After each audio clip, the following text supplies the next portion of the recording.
새벽 5시면 저는 늘 주방에 서 있습니다. 커다란 스테인리스 냄비 4개가 가스레인지 위에서 보글보글 끓어오르죠. 오늘도 맑은 소고기 무국을 끓이고 있었어요. 국물이 투명하게 우러날 때까지 기다리는 시간이 제일 좋습니다. 목에 걸린 은색 퀴파이프 펜던트가 후끈한 김에 살짝 데워집니다. 28년 전 받은 이 호루라기를 저는 단 하루도 빼고 다닌 적이 없어요. 뒤쪽에 작은 숫자가 새겨져 있는데 워낙 작아서 돋보기로도 잘 안 보입니다. 사장님, 해인대병원 VIP층 도시락 준비됐어요? 직원 선미가 소리쳤습니다. 저희 반찬 가게는 이제 단체급식 전문 업체로 확장했어요. 특히 해인대병원과는 5년째 계약을 맺고 있습니다. VIP층 환자식은 제가 직접 챙기죠. 국물 간 한 번만 더 봐줘. 국자로 국물을 떠서 입에 댔습니다. 짜지도 싱겁지도 않은 딱 맞는 간이에요. 소고기 잡내 하나 없이 깔끔한 맛입니다. 이 국물 맛은 저만의 비법이 있어요. 사골 우린 물에 양지머리를 넣고 1시간 끓인 다음 찬물에 헹궈서 다시 맑은 물에 끓이는 겁니다. 차에 도시락을 싣고 해인대병원으로 향했습니다. 이른 아침이라 도로가 한산해요. 창밖으로 지나가는 풍경을 보다가 문득 민서 생각이 났습니다. 우리 딸도 이 병원에서 간호사로 일하고 있어요. 벌써 4년째입니다. 병원에 도착해서 VIP층으로 올라갔습니다. 늘 그렇듯이 조용한 복도였어요. 환자 가족들이 몇 명 의자에 앉아 있고 간호사들이 차트를 들고 오가고 있었습니다. 오늘도 수고하세요. 정 사장님, 간호스테이션 팀장이 인사를 건넸습니다. 저는 정중히 인사하고 배식 준비를 시작했어요. 그때였습니다. 나이 드신 할머니 한 분이 제가 끓인 국을 한 수저 떠서 드시더니 깜짝 놀라는 표정을 지으셨어요. 이 맛, 어디서 먹어본 것 같은데? 할머니는 숟가락을 든 채로 멍하니 국그릇을 바라보셨습니다.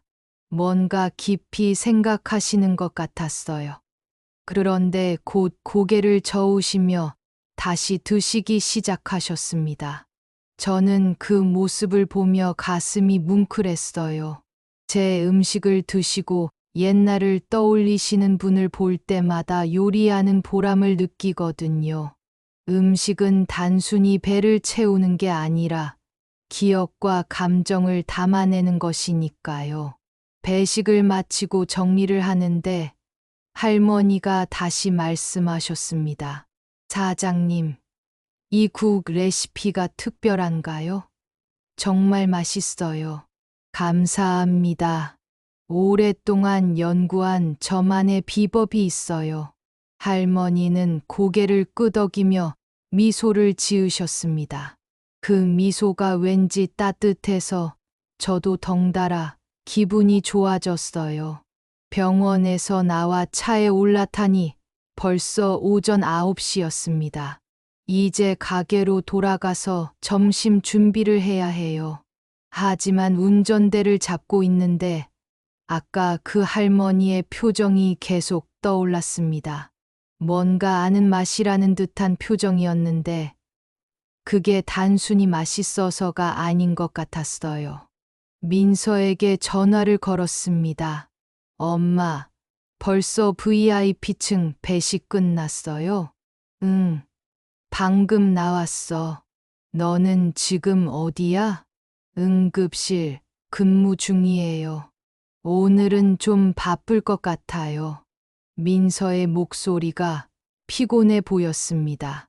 간호사 일이 얼마나 힘든지 저도 잘 알고 있어요. 우리 딸이 밤낮 없이 환자들을 돌보는 걸 보면 정말 대견하면서도 안쓰럽습니다. 힘들면 무리하지 말고 점심은 꼭 챙겨 먹어. 알았어요. 엄마도 몸 조심하세요. 전화를 끊고 시동을 걸었습니다. 오늘도 평범한 하루가 시작되는 줄 알았어요. 그런데 이 순간 저는 몰랐습니다.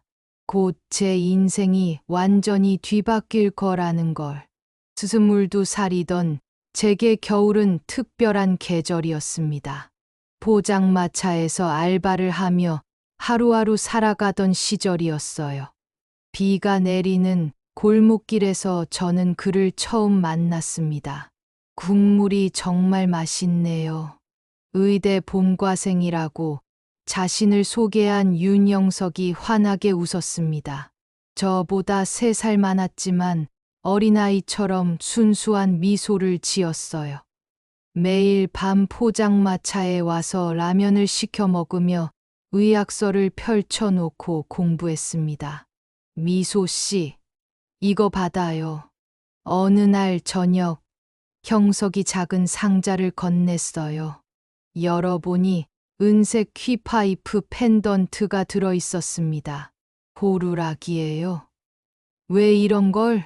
시끄러운 세상에서 당신이 위험에 처하면 이걸 불어요. 언젠가 제가 달려갈 테니까. 그는 진지한 표정으로 말했습니다. 펜던트 뒤쪽에는 작은 숫자가 새겨져 있었어요. 주문 제작한 거라고 했습니다. 그 겨울이 깊어갈 무렵, 저희는 서로 사랑한다고 고백했어요. 형석은 졸업하면 저와 결혼하자고 했습니다. 의사가 되어 저를 행복하게 해주겠다고요. 하지만 운명은 잔혹했습니다. 12월 어느 눈 내리는 밤, 형석이 교통사고로 세상을 떠났어요. 병원 응급실에서 들은 소식이었습니다. 달려가 보니 이미 싸늘한 시신이 되어 있었죠.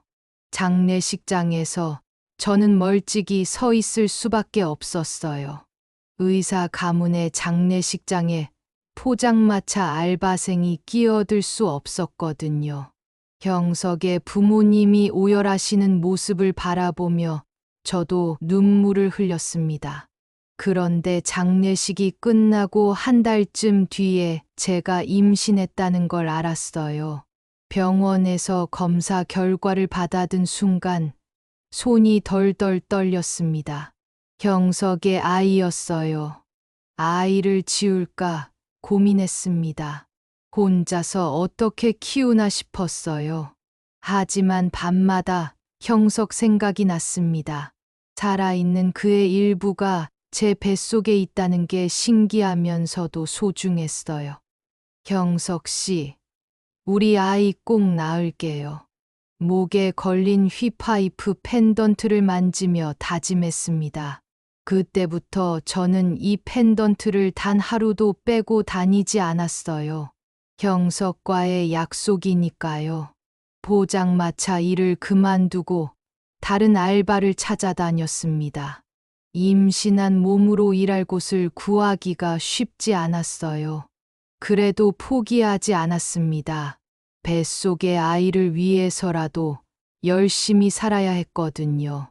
임신 7개월쯤 됐을 때 한 대학병원 영양팀에서 조리 보조 일을 구했습니다. 급여는 적었지만 출산 휴가도 주고 복직도 가능하다고 했어요. 그게 제게는 큰 희망이었습니다. 아가야, 엄마가 열심히 벌어서 너를 잘 키울게. 배를 쓰다듬으며 매일 그렇게 말했어요.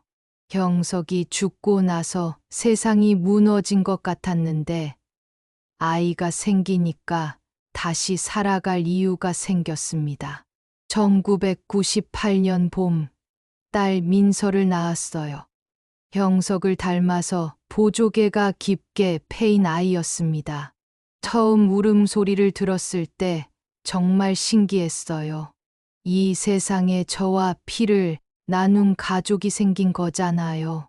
민서야, 엄마가 너만큼은 꼭 지켜줄게.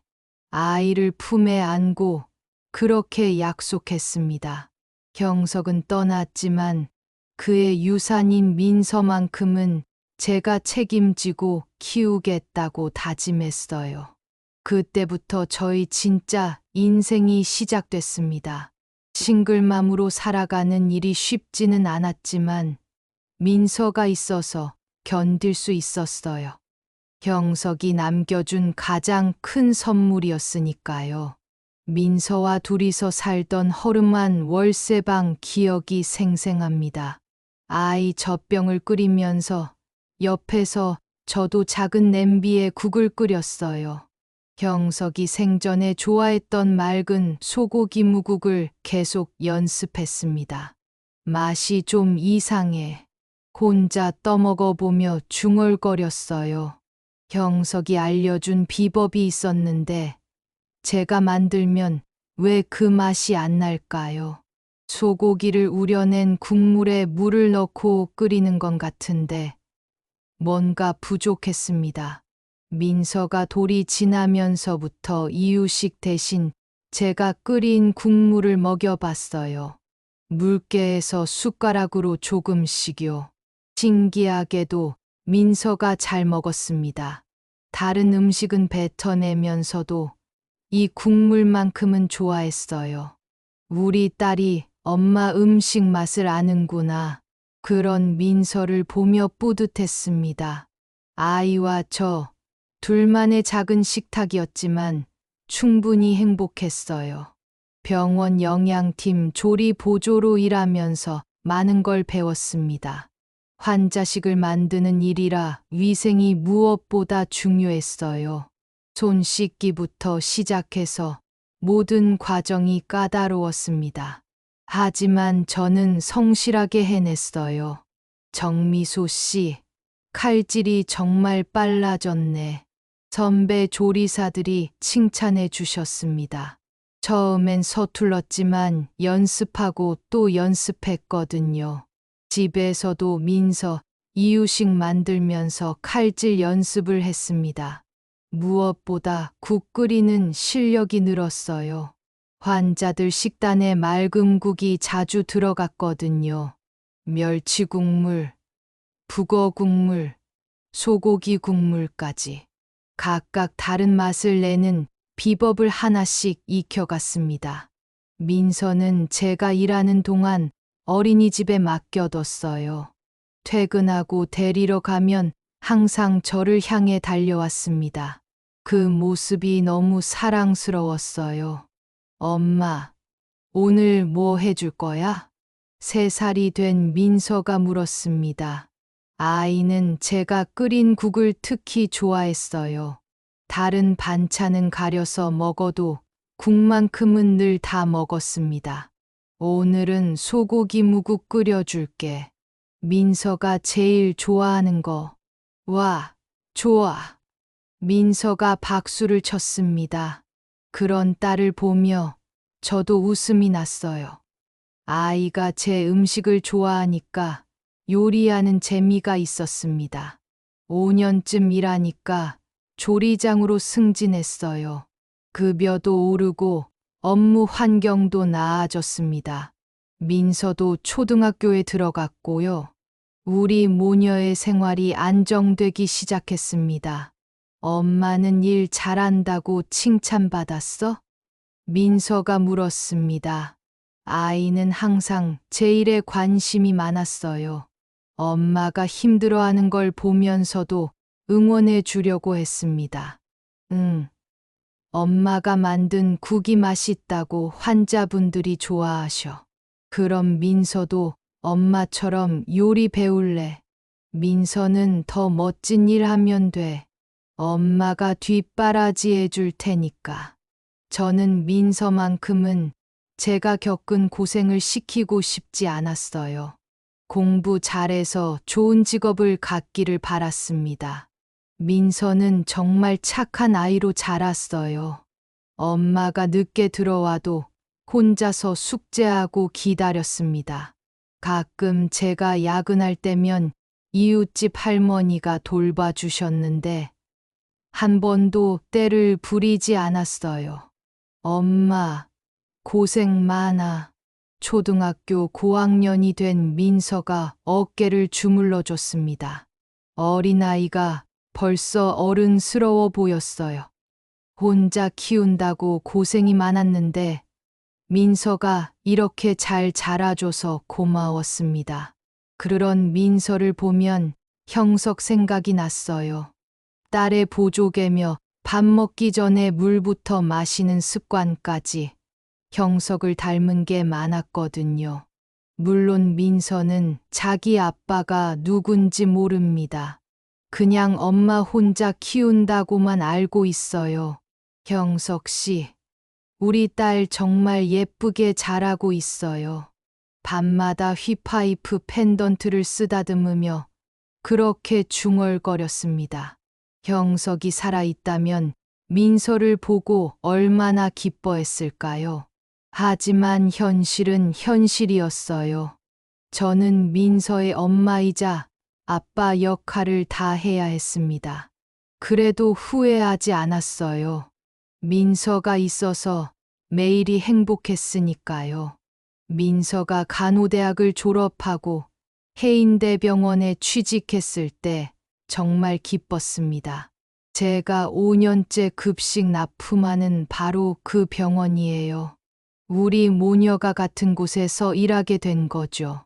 엄마, 나 이제 정식 간호사야.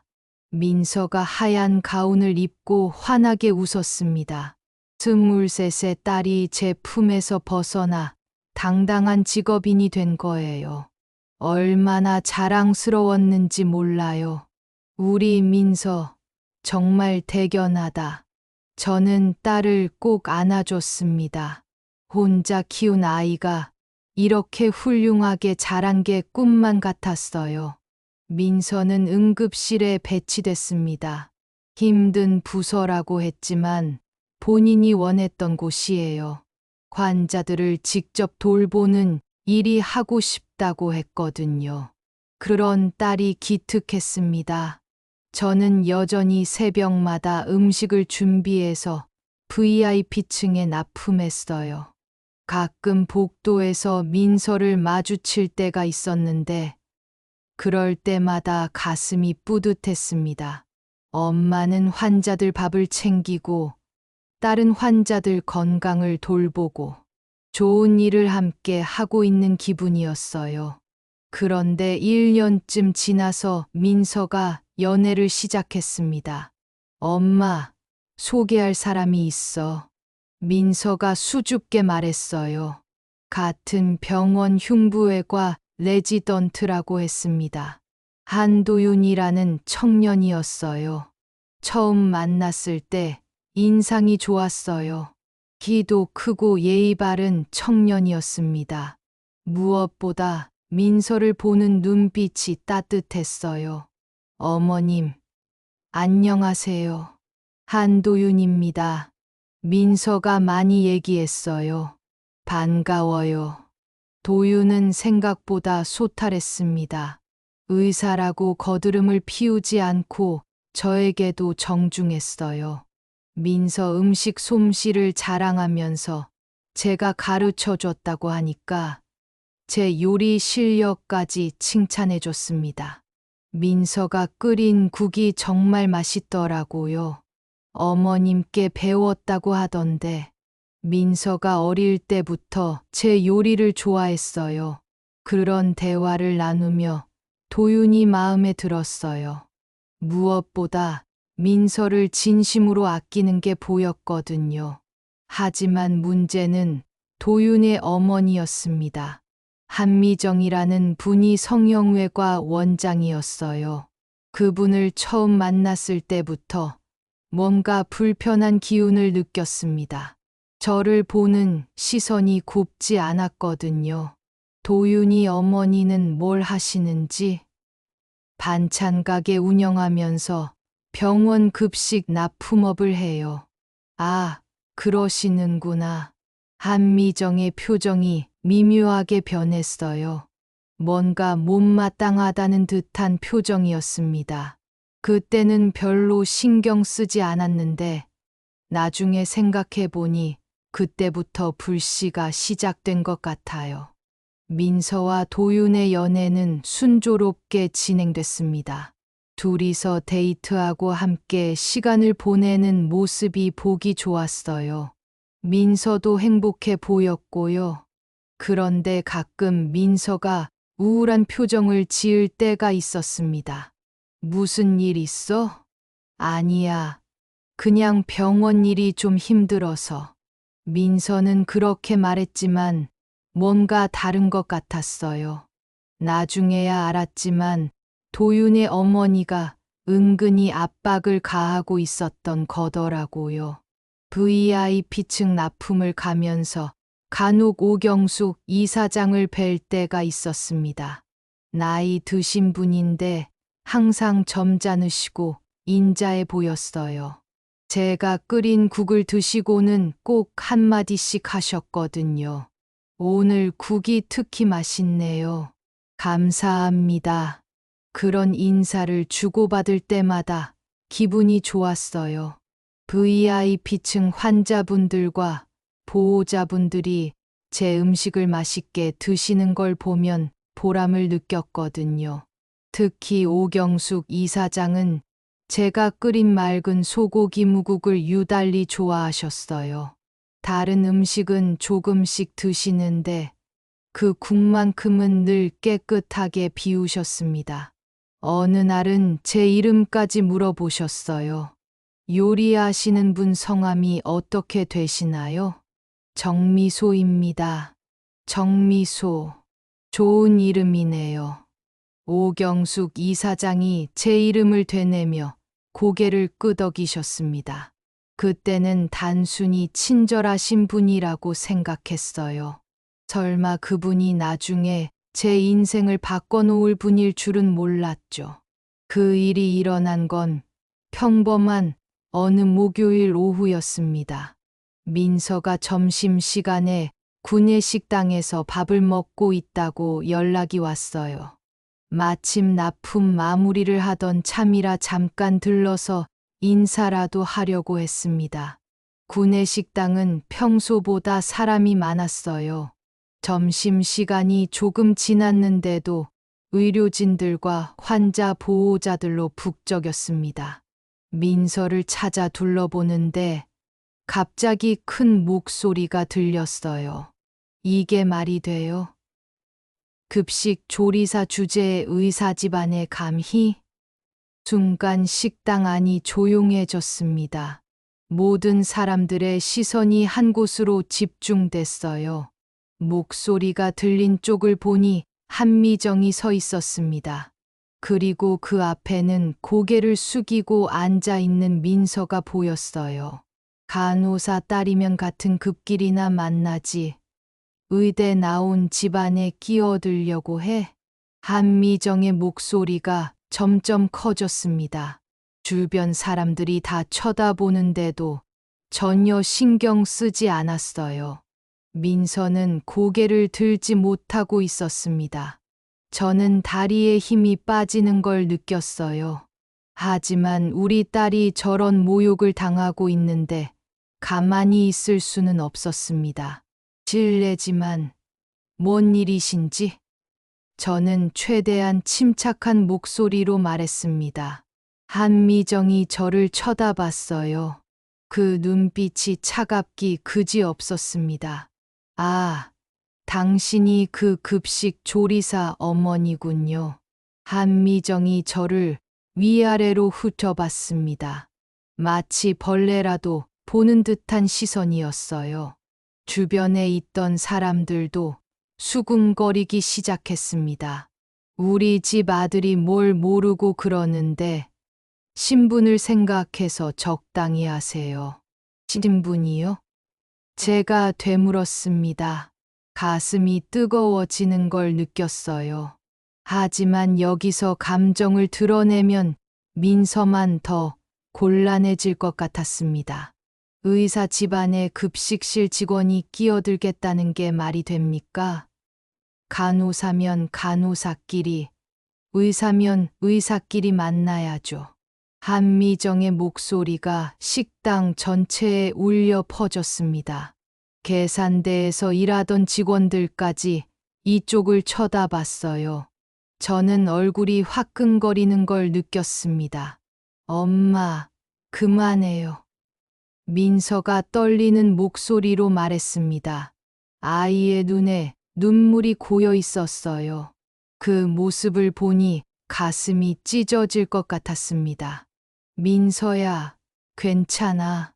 저는 딸의 어깨에 손을 올렸습니다. 민서가 고개를 들어 저를 봤는데 그 표정이 너무 미안해하고 있었어요. 마치 자기 때문에 엄마가 모욕당한다고 생각하는 것 같았습니다. 도윤이도 참, 왜 이런 집안과 엮이려고 하는지 모르겠어요. 한미정이 계속 말을 이었습니다. 이제는 아예 저희를 무시하는 투였어요. 주변 사람들의 시선이 따가웠습니다.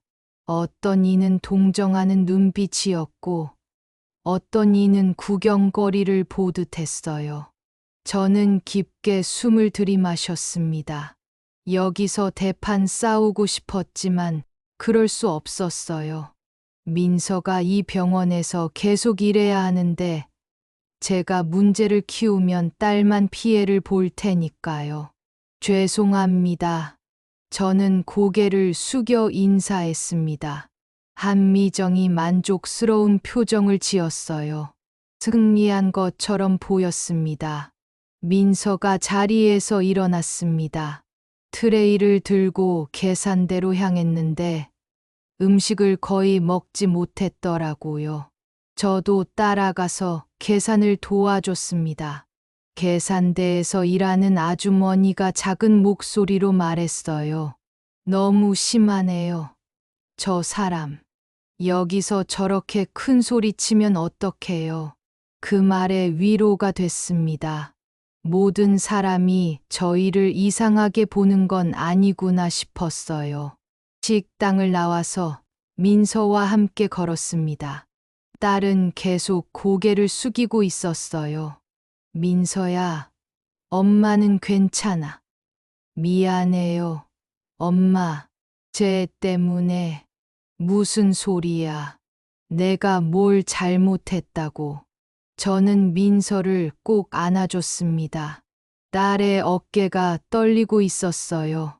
얼마나 충격을 받았을지 생각하니 마음이 아팠습니다. 도윤이는 뭐라고 해? 오빠는 어머니한테 화를 내셨어요.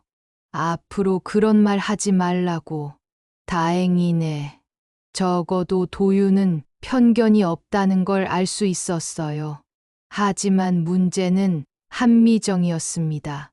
앞으로도 계속 저희를 괴롭힐 것 같았어요. 그날 밤 집에 돌아와서도 계속 생각이 났습니다. 급식 조리사 주제에 신분을 생각하라는 말들이 귓가에 맴돌았어요. 정말 제가 그렇게 낮은 사람일까요? 목에 걸린 휘파이프 펜던트를 만졌습니다. 경석이 살아있었다면 뭐라고 했을까요? 아마 저를 위로해주고 힘을 내라고 했을 거예요. 경석 씨, 우리 딸이 행복했으면 좋겠는데 혼자 중얼거렸습니다. 민서가 사랑하는 사람과 함께 행복하기를 바라는 게 그렇게 잘못된 일일까요? 단지 제가 조리사 출신이라는 이유로 딸의 연애까지 방해받아야 하는 건가요? 하지만 저는 포기하지 않기로 했습니다. 민서의 행복을 위해서라면 무엇이든 해낼 거예요. 그게 엄마의 마음이니까요. 그 모욕적인 일이 있고 며칠 뒤 저는 평소처럼 VIP층에 도시락을 배달하러 갔습니다. 마음이 무겁긴 했지만 일은 계속해야 했어요. 환자분들이 기다리고 계시니까요. 배식을 마치고 빈 그릇들을 정리하는데 복도에서 누군가 제 이름을 불렀습니다. 정미소 씨? 뒤돌아보니 오경숙 이사장이 서 계셨어요. 옆에는 윤태식 이사장도 함께 계셨습니다. 두 분 다 평소보다 심각한 표정이었어요. 예, 안녕하세요. 저는 정중히 인사했습니다. 그런데 오경숙 이사장이 제 목을 유심히 쳐다보셨어요. 정확히는 목에 걸린 휘파이프 펜던트를 보고 계셨습니다. 혹시 그 목걸이 좀 볼 수 있을까요? 이거요? 저는 펜던트를 꺼내 보여드렸습니다. 오경숙 이사장이 가까이 와서 자세히 살펴보셨어요. 그리고는 손이 덜덜 떨리기 시작했습니다. 여보, 이거 봐요. 오경숙 이사장이 윤태식 이사장을 불렀습니다. 윤태식 이사장도 펜던트를 보더니 깜짝 놀라는 표정을 지으셨어요. 저건 우리 형석이가 맞춘 거예요. 무슨 말씀인지 이해할 수 없었습니다. 형석이라고 하셨는데 설마 제가 아는 그 형석일까요?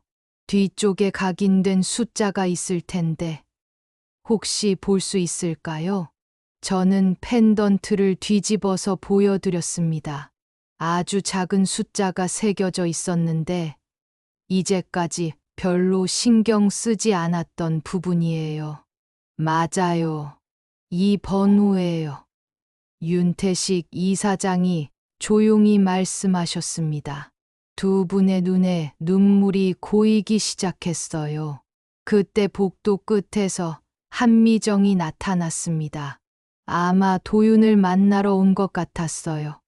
저를 보더니 또 불쾌한 표정을 지었습니다. 또 왔네요. 급식 조리사.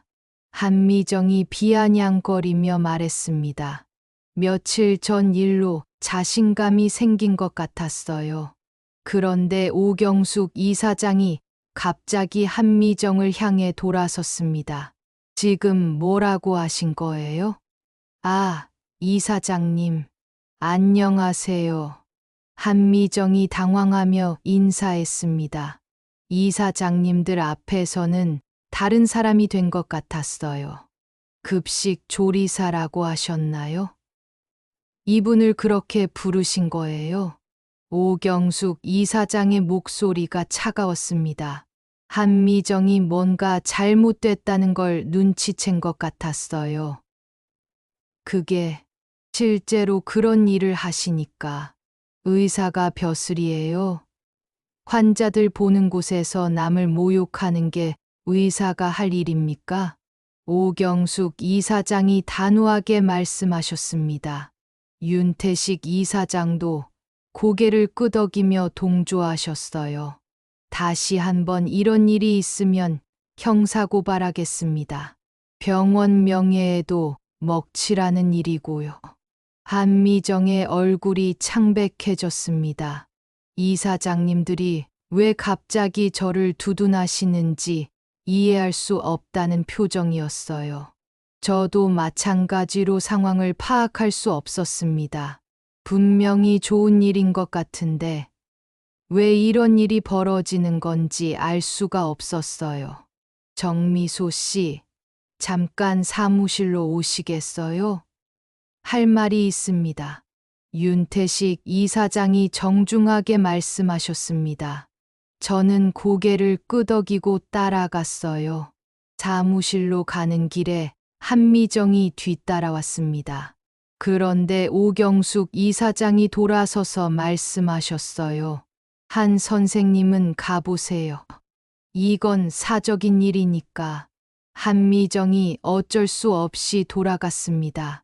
그 모습을 보니 속이 시원했어요. 며칠 전 당했던 모욕이 조금이나마 풀리는 기분이었습니다. 사무실에 들어가니 윤태식 이사장이 낡은 상자 하나를 꺼내셨습니다. 정미소 씨, 혹시 윤영석이라는 사람을 아시나요? 그 이름을 듣는 순간 가슴이 쿵 내려앉았습니다. 28년 전 그 이름, 제가 사랑했던 사람의 이름이었어요. 혹시 어떻게 아세요? 저희 아들이에요.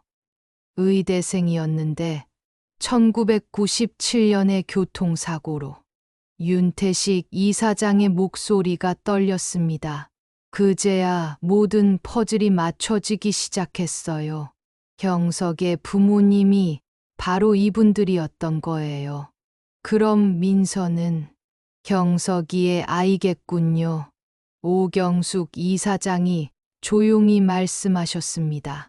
상자에서 오래된 사진들을 꺼내셨어요. 젊은 시절의 형석 사진이었습니다. 사진 속 형석의 모습을 보니 눈물이 났어요. 28년 전 그 순간이 생생하게 떠올랐습니다. 포장마차에서 웃던 그의 모습, 펜던트를 건네주던 그 순간까지. 저희가 손녀를 찾았네요. 윤태식 이사장이 울먹이며 말씀하셨습니다. 이 모든 게 꿈만 같았어요. 재단 집무실은 조용했습니다. 윤태식 이사장이 꺼내신 상자 안에는 형석의 물건들이 가득했어요. 사진, 일기장, 그리고 각종 서류들이 정리되어 있었습니다. 이게 형석이가 펜던트를 주문했을 때 받은 영수증이에요. 오경숙 이사장이 오래된 종이 한 장을 보여주셨습니다. 거기에는 제 펜던트와 똑같은 각인 번호가 적혀 있었어요. 주문 날짜도 1996년 겨울로 되어 있었습니다. 그리고 이건 형석이가 쓴 일기예요. 윤태식 이사장이 일기장을 펼쳐서 보여주셨습니다. 형석의 글씨로 미소라는 이름이 여러 번 나와 있었어요. 포장마차에서 만난 여자, 맑은 국물을 잘 끓이는 사람이라고 적혀 있었습니다. 형석이가 생전에 집에서 국을 끓여준 적이 있어요. 정확히 당신이 끓여주시는 그 맛이었습니다. 오경숙 이사장의 말씀을 듣고 깜짝 놀랐어요. 그러고 보니 형석이 저에게 국 끓이는 법을 알려준 적이 있었거든요. 집안 내림 비법이라고 했었는데 우리 집안에서 대대로 내려온 레시피예요. 사골 우린 물에 양지머리를 넣고 1시간 끓인 다음 찬물에 헹궈서 다시 맑은 물에 끓이는 거죠. 바로 제가 지금까지 쓰던 방법이었습니다. 형석이 가르쳐 준 대로 28년 동안 그렇게 끓여왔어요. 그럼 민서가 정말 저희 손녀가 맞습니다. 윤태식 이사장이 확신에 찬 목소리로 말씀하셨어요. 그런데 오경숙 이사장이 조심스럽게 말씀하셨습니다. 하지만 확실하게 하기 위해 유전자 검사를 해보는 게 어떨까요? 법적으로도 필요할 테고요. 맞는 말씀이었어요. 아무리 정황이 맞다고 해도 과학적으로 증명하는 게 중요했습니다. 민서한테는 뭐라고 할까요? 저는 걱정이 됐어요. 갑자기 할아버지, 할머니가 나타났다고 하면 민서가 당황할 것 같았거든요. 천천히 얘기해도 돼요. 일단 검사부터 해보고요. 며칠 뒤 유전자 검사 결과가 나왔습니다. 민서와 윤태식 이사장 사이의 친족 관계가 확실하게 증명됐어요. 99.9% 확률로 할아버지와 손녀 관계라고 나왔습니다. 이제 정말 확실해졌네요. 윤태식 이사장이 감격스러워하셨습니다. 오경숙 이사장도 눈물을 흘리시며 기뻐하셨어요. 민서에게 모든 걸 설명하는 날이 왔습니다. 처음에는 믿기 어려워했어요. 엄마, 그럼 제 아빠가 윤영석이라는 분이에요? 응, 그래. 왜 지금까지 말 안 해주셨어요? 민서가 서운해했습니다. 당연한 반응이었어요. 엄마도 아빠 부모님이 누군지 몰랐어. 그리고 아빠가 돌아가신 다음에 태어났으니까 혼자 키우는 게 맞다고 생각했어. 그럼 할아버지, 할머니가 계시는 거예요? 응. 이사장님들이 내 조부모님이셔. 민서가 놀라워했습니다. 평소에 VIP층에서 뵙던 분들이 자신의 가족이었다니 믿기 어려웠을 거예요. 첫 만남은 어색했습니다. 하지만 윤태식 이사장과 오경숙 이사장이 민서를 보시는 눈빛이 너무 따뜻했어요. 정말 형석이를 닮았네요. 특히 이 보조개. 오경숙 이사장이 민서의 볼을 쓰다듬으셨습니다. 민서도 점점 마음을 열기 시작했어요. 그런데 가장 중요한 건 한미정 문제였습니다. 사과를 받아야겠어요. 오경숙 이사장이 단호하게 말씀하셨습니다. 그런데 그냥 사과가 아니라 모욕했던 그 자리에서 같은 목소리로 해야 합니다. 민서가 걱정스러워했어요. 할머니, 그냥 넘어가면 안 될까요? 도윤 오빠 어머니신데. 안 돼요. 우리 며느리가 부당한 대우를 받았는데 그냥 넘어갈 수 없어요. 오경숙 이사장의 의지가 확고했습니다. 윤태식 이사장도 동의하셨어요. 며느리라고 하셨어요? 제가 깜짝 놀라서 되물었습니다. 당연하죠. 우리 손녀 어머니니까 우리 며느리예요. 그 말을 듣고 가슴이 뭉클했어요. 28년 동안 혼자 살아왔는데 이제야 진짜 가족이 생긴 기분이었습니다. 한미정에게 연락이 갔습니다. 내일 구내식당에서 만나자고요. 공개적으로 모욕한 자리에서 공개적으로 사과하라는 조건이었습니다. 그날 밤 잠이 안 왔어요. 내일이면 모든 게 정리될 텐데 떨렸습니다. 목에 걸린 휘파이프 펜던트를 만지며 형석에게 말했어요. 형석 씨, 우리 딸이 정말 좋은 가족을 만났어요. 고마워요. 다음 날 점심시간, 구내식당은 평소와 다른 분위기였습니다. 며칠 전 그 사건 때문에 사람들이 더 관심을 갖고 지켜보고 있었어요. 저는 민서, 도윤과 함께 자리에 앉아 있었고, 조금 떨어진 곳에는 윤태식 이사장과 오경숙 이사장이 계셨습니다. 한미정이 들어왔습니다. 평소보다 얼굴이 창백해 보였어요. 며칠 사이 많은 걸 알게 됐을 테니까요. 오경숙 이사장이 한미정에게 손짓하셨습니다. 한미정이 어쩔 수 없다는 표정으로 다가왔어요. 한 선생님, 며칠 전 일에 대해 사과할 게 있으시죠? 이사장님, 그게 여기 계신 분들 앞에서 했던 말 똑같이 취소하시면 됩니다. 오경숙 이사장의 목소리가 단호했습니다.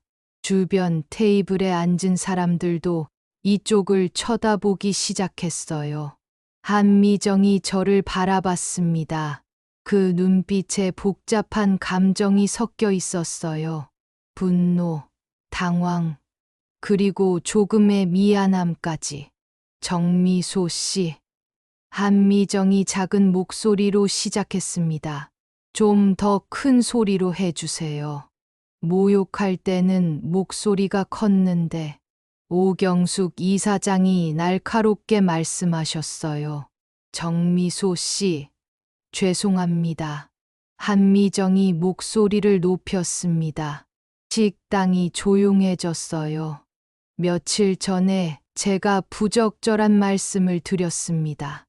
급식 조리사라는 표현으로 당신을 모욕했고 신분을 운운하며 상처를 드렸습니다. 한미정의 목소리가 떨렸습니다. 이런 공개 사과를 해본 적이 없었을 테니까요. 진심으로 사과드립니다. 앞으로는 이런 일이 없도록 하겠습니다. 한미정이 고개를 숙여 인사했습니다. 주변에서 웅성거리는 소리가 들렸어요. 저는 마음이 복잡했습니다. 사과를 받긴 했지만 진심인지 의문이었어요. 하지만 일단은 이 정도로 만족해야겠다고 생각했습니다. 고맙습니다. 저는 간단히 대답했어요. 한미정이 자리를 떠나려고 하는데 도윤이 일어났습니다. 어머니, 잠깐요. 도윤이 어머니를 불렀습니다. 그리고는 저와 민서에게 인사했어요. 어머님, 민서야, 정말 죄송해요. 제가 어머니를 더 잘 타일렀어야 했는데. 도윤아, 내가 뭘 잘못했어. 괜찮다. 저는 도윤을 위로해줬습니다. 이 일로 도윤이 상처받을 필요는 없었어요. 그때 오경숙 이사장이 저희 테이블로 오셨습니다. 정미소 씨, 오늘 국이 특히 맛있네요. 이 내린맛. 이제 우리 집 식구와 매일 먹고 싶어요. 그 말씀을 듣고 가슴이 뭉클했습니다. 진짜 가족으로 인정받는다는 느낌이었어요. 할머니, 저도 엄마 요리 배우고 싶어요. 민서가 밝게 말했습니다. 그동안 움츠러들어 있던 모습과는 다른 당당한 모습이었어요. 그래, 우리 민서가 요리도 배우고. 그런데 민서야, 요리뿐만 아니라 다른 공부도 더 하면 어떨까? 윤태식 이사장이 말씀하셨습니다. 어떤 공부요? 간호연구나 병원 경영 쪽으로 석사 과정을 밟아보는 거야. 요즘은 전문성이 중요하거든. 민서의 눈이 반짝였습니다. 정말요? 저도 그런 공부 해보고 싶었어요. 재단에서 후원할 테니까 마음껏 공부해. 윤태식 이사장의 제안이었습니다. 민서가 정말 기뻐했어요. 몇 달 뒤 저희 반찬 가게에도 변화가 생겼습니다. 해인의료재단의 후원으로 환자 맞춤 영양식 사업을 시작하게 된 거예요. 단순한 급식업체가 아니라 전문 영양관리업체로 확장한 셈이었습니다. 사장님, 오늘 주문이 또 늘었어요. 직원 선미가 기쁘게 보고했습니다. 환자 개별 맞춤 식단 서비스가 인기를 끌고 있었어요. 무엇보다 좋은 건 민서가 행복해한다는 거였습니다. 도윤과의 연애도 순조롭고 할아버지 할머니도 생겼고 공부할 기회까지 얻었으니까요. 엄마, 정말 감사해요. 어느 날 저녁 민서가 말했습니다. 둘이서 함께 국을 끓이고 있었어요. 뭘 감사해 하는데? 저를 혼자서 이렇게 잘 키워주셔서요. 그리고 아빠 얘기도 언젠가는 해주실 거라고 믿었는데 이런 식으로 알게 될 줄은 몰랐어요. 민서가 국자로 국물을 떠서 맛을 봤습니다. 예전보다 훨씬 능숙해진 손놀림이었어요. 민서야, 엄마도 처음 알았어. 내 할아버지 할머니가 그분들이실 줄은. 그런데 신기해요. 제가 어릴 때부터 좋아했던 이 국 맛이 아빠 집안 내린맛이었다니. 민서가 웃으며 말했습니다. 정말 운명 같은 일이었어요. 그러고 보니 민서야, 너 밥 먹기 전에 물부터 마시는 습관 있잖아? 네, 왜요? 그것도 내 아빠 습관이었대. 할머니가 그러시더라. 민서가 놀라워했습니다. 정말요? 그럼 저한테 아빠 유전자가 많이 들어있는 거네요. 그렇지. 보조개도 그렇고. 저는 민서의 볼을 살짝 찔렀습니다. 민서가 웃으며 국을 저었어요. 저녁을 먹으면서 민서가 물었습니다. 엄마, 아빠가 어떤 사람이었어요? 할아버지 할머니께 들은 것 말고 엄마가 직접 본 아빠는요. 오랫동안 묻고 싶었던 질문이었을 거예요. 저는 잠시 생각했습니다. 착한 사람이었어. 포장마차에 와서 항상 고맙다고 인사하고 라면 먹으면서도 의학서 공부하고 환자들을 정말 사랑하는 사람이었어. 그럼 의사가 되셨으면 좋은 의사가 되셨을 텐데. 그럼 당연하지. 내가 간호사로 환자들 돌보는 것처럼 아빠도 그런 마음이었을 거야. 민서가 고개를 끄덕였습니다. 며칠 뒤 VIP층에 납품을 가는데 오경숙 이사장이 기다리고 계셨어요. 며느리, 잠깐 이야기 좀 할까요? 네, 어머님. 아직 어머님이라는 호칭이 어색했지만 점점 익숙해지고 있었어요. 민서 석사과정 준비는 어때요? 열심히 하고 있어요. 병원 경영학 쪽으로 지원할 예정이래요. 잘했어요. 우리 손녀가 더 큰 사람이 되면 좋겠어요. 오경숙 이사장이 흐뭇해하셨습니다. 그런데 며느리, 이제 사업도 크게 확장할 텐데 혼자 하기 힘들지 않아요? 걱정해 주셔서 고마워요. 직원들이 도와주니까 괜찮아요. 혹시 도움이 필요하면 언제든 말해요. 우리가 할 수 있는 건 다 도와줄 테니까. 그런 말씀을 들으니 든든했습니다. 이제 정말 가족이 된 기분이었어요. 집에 돌아와서 거울을 보며 목에 걸린 휘파이프 펜던트를 만졌습니다. 28년 동안 제 목에 걸려 있던 이 작은 호루라기가 이런 기적을 만들어낼 줄 누가 알았을까요? 경석 씨, 정말 고마워요. 혼자 중얼거렸습니다. 우리 딸이 이렇게 좋은 사람들을 만나게 해주시고, 저도 진짜 가족을 갖게 해주셔서 펜던트가 따뜻하게 느껴졌어요. 마치 형석이 대답하는 것 같았습니다. 다음 날 아침, 평소처럼 새벽 주방에서 국을 끓였습니다. 맑은 소고기 무국이 보글보글 끓어오르는 소리를 들으며 생각했어요. 이 국물 하나로 시작된 인연이 이렇게 큰 변화를 만들어냈다니. 사장님, 오늘도 VIP층 도시락 준비됐어요? 선미가 물었습니다. 응. 특별히 정성껏 준비했어. 이제는 단순한 납품업체가 아니었어요. 저는 해인의료재단 이사장님들의 며느리이자 민서의 엄마, 그리고 형석의 마지막 사랑이었습니다. 가게 앞에 정미소에 맞춤 영양식이라는 새 간판을 달았어요. 형석이 살아있었다면 정말 기뻐했을 겁니다. 그의 사랑으로 시작된 이 모든 일들이 이렇게 아름답게 마무리되고 있으니까요.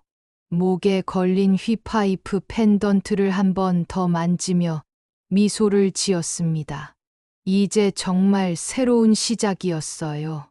민서도, 저도, 그리고 우리를 사랑해주는 모든 사람들과 함께 만들어갈 새로운 이야기 말이에요.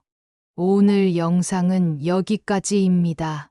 영상이 좋았다면 구독과 좋아요를 눌러주시고 새로운 이야기를 빠르게 들어보세요.